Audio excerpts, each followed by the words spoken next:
პირველად დაგირეკა 21 და 41 ნახე. თხოვათ ბინა. თხოვა ბინა. Sari, უცხო ნომრიდან ნინო ჭანტურიძის მობილურ ტელეფონზე 29 მაისს 21 საათსა და 41 წუთზე შევიდა. აღელვებული მამაკაცი ქალს ორთაჭალაში გორგასლის ქუჩაზე კუთვნილი ბინის ერთი დღით მიქირავებას თხოვდა. მამაკაცს ძალიან ეჩქარებოდა. იმდენად რომ ზარიდან ზუსტად 3 წუთში 21 საათსა და 44 წუთზე ის უკვე გორგასლის 34 ნომერში ნაქირავები ბინის კარის წინ იდგა. მას გასაღები დამლაგებელმა გადასცა და ბინაში მარტო დატოვა. სასწრაფოდ მინდა ორთაჭალაში ვარ და ახლოს მინდა ბინა. ხო და მეც კი ბატონო ეხლა. რამდენი ხნით უნდა ქალბატონო რომ ერთი ღამით მითხრა თქვენ შეხვდით? არა. აბა გასაღები როგორ გადაიცით? დამლაგებელი იყო იმ მომენტში უბრალოდ დამლაგებელი ალაგებდა. სადღაც 50 წლის კაცი იქნებოდაო. და ეს შეხვდა ფული გადმოსცა იმ კაცმა და ამან მისცა გასაღები. ისთვის მინდაო, ჩემთვის მინდა. ხო, მე მინდაო, აბა ეხლა რავი. თქვენი ბინა როდის იქირავა ამ ბიჭმა? იმ საღამოს. როცა აიყვანეს 2 საათში, 3 საათში აიყვანეს. ამ შეხვედრიდან ზუსტად 4 საათში ნინო ჭანტურიძის სახლი ორთაჭალაში სპეცრაზმის ალყაში მოექცა. პოლიციამ იქ მკვლელობის მცდელობაში ბრალდებული განგსტერი ძმები 24 წლის გურამ და 27 წლის დათა კაგულიები დააკავა. ადგილზე შესულ სამართალდამცველებს ბინაში ძმების გარდა არავინ დახვდა. იცი, უთხრა რამე დამლაგებელს? არაფერი აბსოლუტურად გასაღები გამოართვა. და ისო ქალბატონო თქვენო მიდიხართო, კიო დამლაგებელს უთქვია და კაიო ისიც ჩამოიყვანა რა, ჩამოვიდნენ ერთად, ესო ჩაჯდა მანქანაში და წავიდაო და მე სახლში წავიდა. და მე როგორც ჩანს ავიდნენ უკვე კაკულიები ამ ბინაში. მე ეთყობა ავიდნენ ისი. თქვენი დამლაგებელი გამოკითხა პოლიცია? არა, ჯერჯერობით არ ამბონი, არა. შემდეგ იგებთ რამდენიმე საათში რომ სპეცრაზმი იგებ რა მომადგა სახლში პოლიციელი თუ ვინ იყო კაცი, რომელმაც გუგა და დათა კაკულიებისთვის ბინა ვაკეში არაყიშვილის ქუჩაზე მომხდარი შეიარაღებული თავდასხმიდან მეორე დღეს იქირავა. შაბათის ეთერის ინფორმაციით შუახნის მამაკაცი, რომელიც მიმალვაში მყოფი კრიმინალი ძმების ან თანამზრახველი, ან ყველაზე მეტად ნდობით აღჭურვილი პირი იყო, ახლა იძებნება. ტელეფონის ნომერი, რომლითაც კრიმინალი ძმების ნდობით აღჭურვილმა პირმა კაკულიებისთვის ბინა იქირავა, ნომრების ბაზაში რამდენიმე ზედმეტ სახელით იძებნება, თუმცა მისი იდენტიფიცირება შაბათის ეთერმა ამ ეტაპზე ვერ მოახერხა. მის შესახებ ჩვენი ინფორმაციით არაფერი წერია არც საქმის მასალებში. ერთ-ერთი ბოლო კი, ვინც მას შეხვდა, ნაქირავების სახლის დამლაგებელი იყო. ის პოლიციას არ გამოუკითხავს, თუმცა შაბათის ეთერთან ყვება, რომ კაცი, რომელსაც გასაღები გადასცა, შავი ავტომობილით გადაადგილდებოდა და 50 წლამდე იყო. ქალბატონო ელინა, იცით რა მაინტერესებს? თქვენთან მამაკაცი მოვიდა შუახნის თუ ახალგაზრდა ორი ბიჭი, ვინ შეხვდათ? არა, შუახნის კაცი იყო. სახელი ხო არ გახსოვთ შემთხვევით? არა, სახელი არაფერი. რა მანქანით იყო? არა, არ მახსოვს. შაბათის ეთერის მიერ მოპოვებული პოლიციის ფაილებით გინდება, რომ ვაკეში არაყიშვილის ქუჩაზე სერგი ქურთიაშვილის და გიორგი კაჭკაჭაშვილის დაჭრის შემდეგ 3 დღის განმავლობაში ეგრეთ წოდებული კრიმინალური ავტორიტეტი ძმები თბილისის ქუჩებში თავისუფლად გადაადგილდებოდნენ. მათი იდენტიფიცირება პოლიციამ ვერ შეძლო. ამას ჩვენს მიერ მოპოვებული ოპერატიული პატაკიც ადასტურებს. 27 მაისს ოპერატიული ცნობით დეტექტივმა ივანე ვარდიაშვილმა ხელმძღვანელს სულაშვილს აცნობა, რომ მისთვის დაუდგენელმა დამნაშავეებმა სროლის შემდეგ შემთხვევის ადგილი ტაქსით დატოვეს. დანაშაულის შემდეგი პირები არაყიშვილის ქუჩაზე მივიდნენ სქროლებით. სროლის შემდეგ კი მიმალვის მიზნით ტერიტორია დატოვეს ტაქსის საშუალებით. ვიდრე პოლიცია სათვალთვალო კამერებში სავარაუდო დამნაშავეებს ეძებდა, ძმები კაკულიები ამ დროს უკვე დიღომში იმყოფებოდნენ.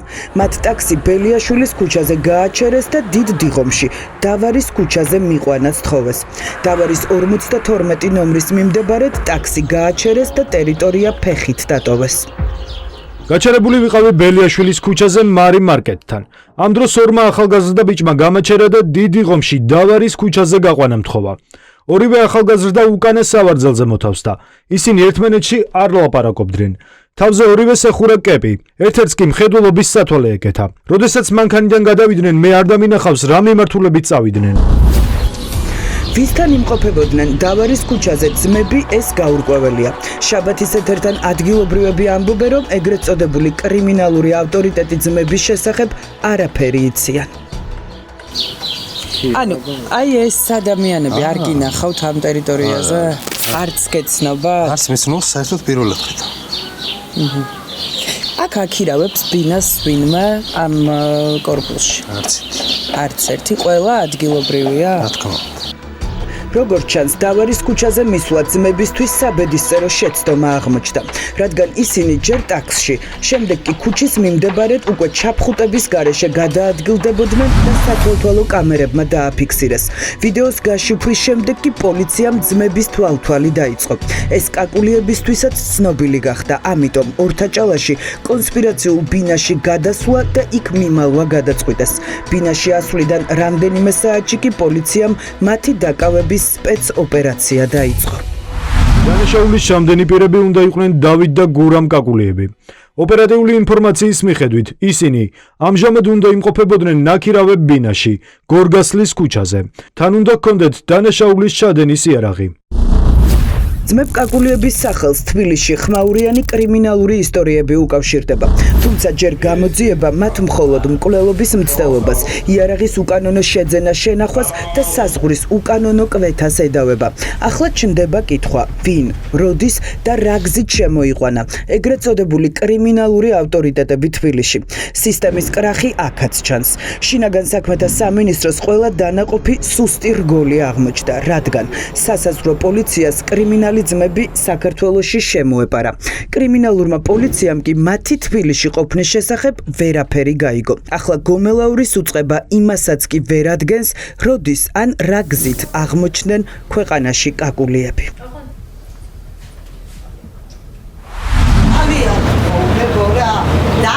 ეს ცნობილი კანონიერი ქურდის დავით თბილისკის დედა და ძმებ კაკულიების ბებია.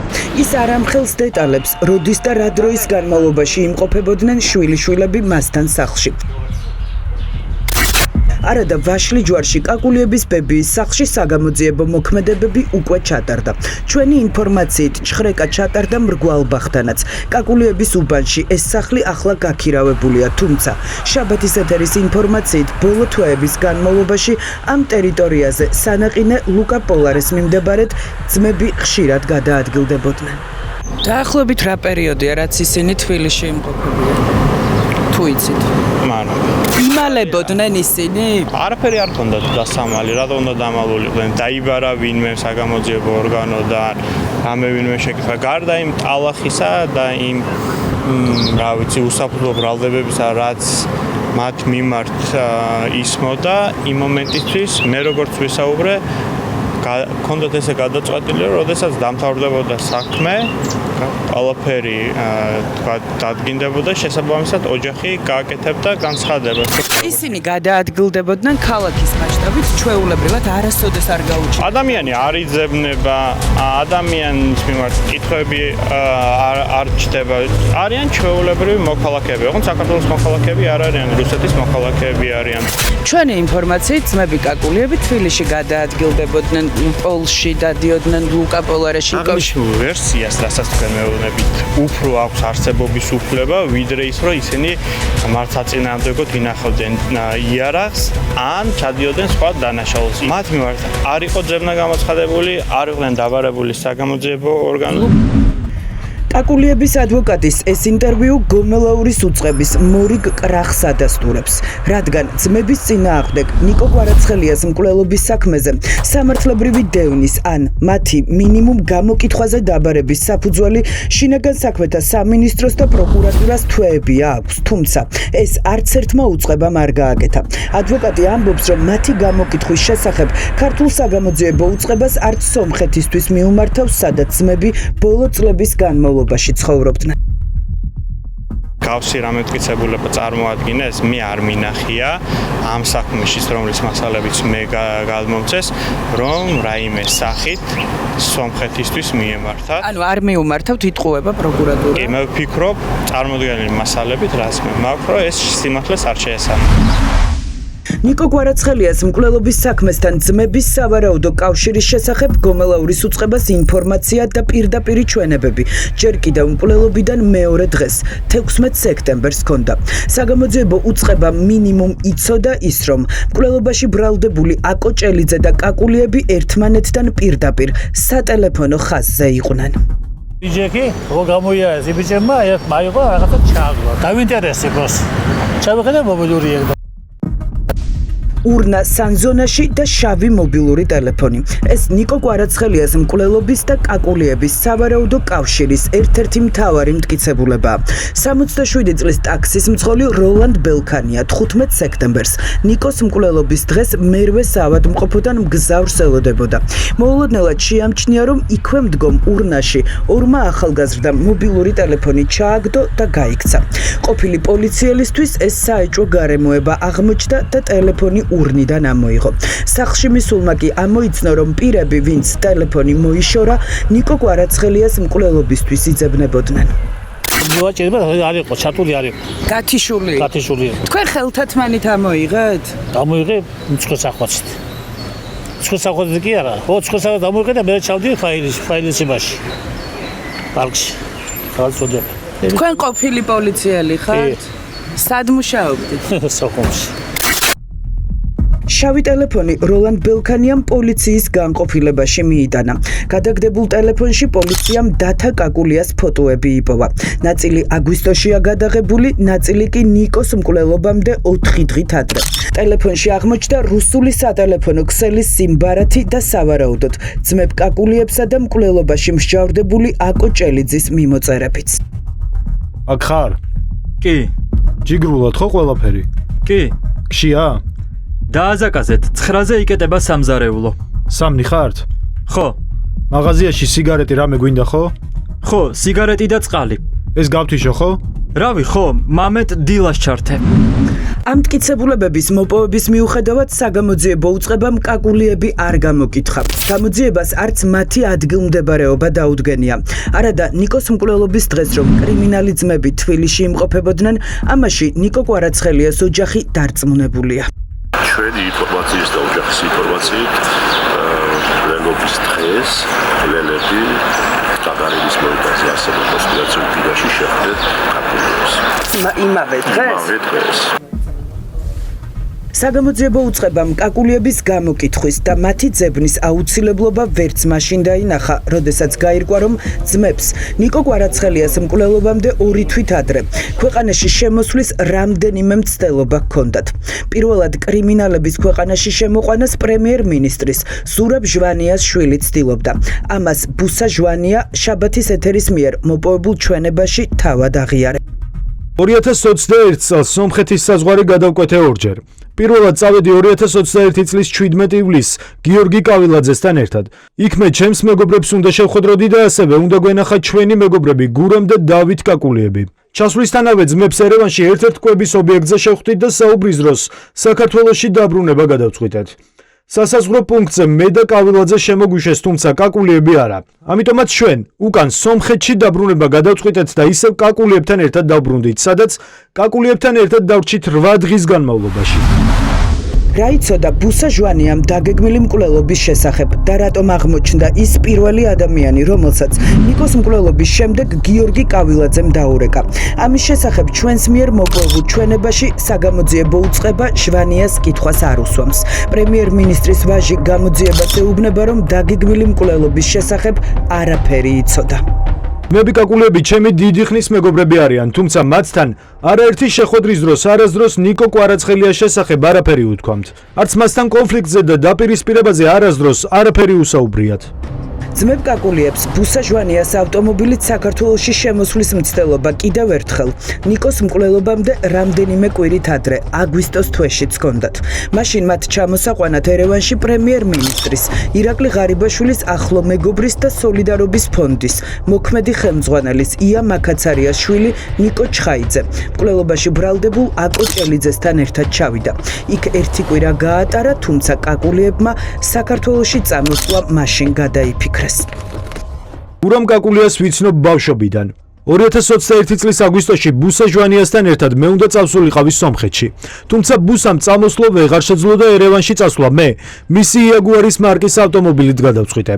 ჩემთან ერთად წამოვიდა ჩემი ნაცნობი აკო ჭელიძეც. როდესაც ერევანში ჩავედი, ძმებმა კაკულიებმა შემომთავაზეს მათთან დარჩენა.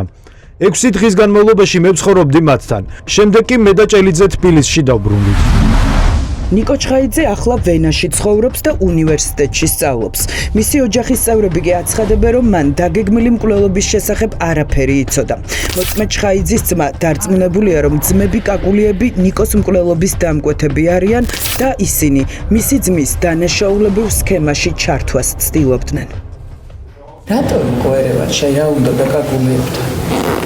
როგორც გითხარით, მე ვუბრობ მანამდე დიდი ხანი და წინასწარ არავინ არ იცოდა ესეც საშინელებას თუ ჩაიდნენ. წინასწარ რაც ეს ამბავი მოხდა, გადახაზულია რა თქმა უნდა ეს ადამიანი ყველასგან ჩვენთანგან. რამდენიმე კვირით ადრე თქვენმა ძმამ ჩაიყვანა მკვლელობაში ბრალდებულები კაკულიებთან. რატო? ჩემი აზრია მოათქუეს და რაღაცნაირად უნდათ გარევა ამ ამბავში და ისე რომ ნიკომ ვერაფერი ვერ გაიგო. ან მან არაფერი არ იცოდა. არა რა თქმა უნდა რასაც ნიკოს 1% რამ იცოდნო და ზუსტად მაგით არ გააგებინეს სავარაუდოდ რომ ნიკო მაგას არ დაუშვია. ნიკო კვარაცხელიას დედა კი დარწმუნებულია, რომ დაგეგმილი მკვლელობის შესახებ ყველაფერი იცოდა. ოჯახი დამკვეთების გარდა ახლა იმ ადამიანების დასჯას ითხოვს, ვინც მძიმე დანაშაული დაფარა. ბატონო პაატა, ჩვენ ვეცნობით ნიკოს დედის განცხადებებს და მუდმივად საუბრობს კემბრიჯის სტუდენტები და ასე შემდეგ. ვის გულისხმობს ამ ადამიანებში და ასევე ფიქრობთ თუ არა, რომ ამ დაკვეთილ მკვლელობას ყავდა თანამონაწილეებიც? რა თქმა უნდა ეს შესაძლებელია ასეც ყოფილიყო კემბრიჯელები არიან ბუსაჟვანიები ჩხაიძეები და ის პირები რომლებიც ამათ ეხმარებოდნენ რამიშვილის მათ შორის ანუ თქვენ ფიქრობთ რომ ისინი თანამონაწილეები არიან? მინიმუმ რომ ინფორმაციების მატარებლები არიან და იცოდნენ რომ ეს მკვლელობა იგეგმებოდა ვფიქრობ რომ ეს ასე არის. კაკულიების ადვოკატი კი ნიკოს მკვლელობის საქმესთან ძმების კავშირს კატეგორიულად გამორიცხავს. ის ამბობს, რომ ძმები ციხეში გამოგონილი ბრალდებით გაუშვეს და იარაღი ჩაუდეს. ელოდები თუ არა რომ ბრალს წარუდგენენ ნიკო კვარაცხელიას. ნიკო კვარაცხელიაზე ზოგადად რას ამბობენ? შემხებლობა მათ არ ქონია. საერთოდ არ იცნობენ ნიკო კვარაცხელიას და არც არანაირი შემხებლობა და არც რაიმე კვეთა რა დამოკიდებულება არ ქონია. კაკულიები რას ამბობენ? იარაღი ქონდათ? არა, რა თქმა უნდა არ. ჩაუდეს. ვინ ჩაუდო ამ პოლიციის ქალბატონი იყო როგორც ამიწერა. ანუ ქალმა ჩაუდო იარაღი ძმებ კაკულიებს? ვიღაც ქალბატონი იყო რომელიც დაინახეს უშუალოდ იარაღი როგორ შემოიტანა. იმ დღეს არ ყოფილან ჭავჭავაძეზე? მივდივარ დასვამდე რომ უნდა ჩატარდეს შესაბამისი ჰაბიტოსკოპიური ექსპერტიზა. მე თვალის ჭრილით ადამიანს ვერ ვცნობ. მტკიცებულებათა ერთობლიობით გინდება, რომ ძმები კაკულიები საქართველოში თვეებია იმყოფებიან. მათ ქვეყანაში შემოსვლა სავარაუდოდ სექტემბრის თვეში. ნიკოს მკვლელობამდე ცოტა ხნით ადრე მოახერხეს და საქართველო არც ნიკოს მკვლელობის შემდეგ დაუტოვებია. კრიმინალური ავტორიტეტები თბილისში იყვნენ მაშინაც, როდესაც ქართული საგამოძიებო უწყება ამტკიცებდა, რომ მათ მეზობელ ქვეყანაში ეძებდა. ახლა 17 წლამდე პატიმრობა ემუქრებათ. ესეც იმ შემთხვევაში, თუ მათთვის ბრალის დამტკიცება საგამოძიებო უწყებამ ამჯერად მაინც შეძლო.